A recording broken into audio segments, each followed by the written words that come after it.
tia Tina na área. Hoje eu vou trazer uma tag pra vocês. Se eu fosse você. Vamos lá? Minha sobrinha Catarina vai fazer as perguntas e eu vou responder. Primeira pergunta.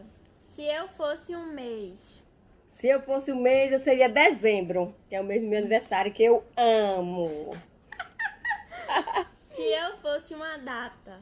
Se eu fosse a data, seria 26 de dezembro, que é a data do meu aniversário, que eu adoro.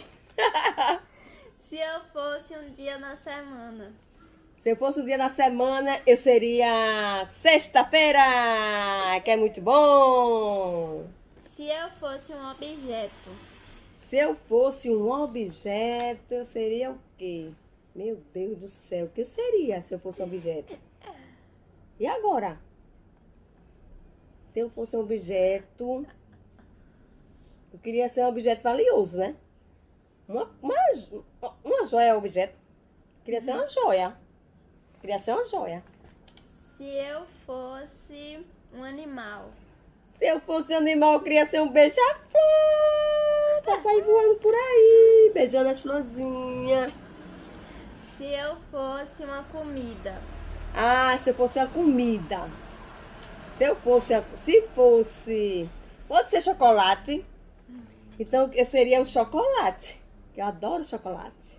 Se eu fosse uma música. Se eu fosse uma música, eu seria música romântica. Era, música romântica seria. Se eu fosse um instrumento musical. Se eu fosse instrumento musical, o microfone. Hilari, hilari, hilari. Oh, oh, oh. Se eu fosse um sentimento. Se eu fosse um sentimento, eu seria alegria.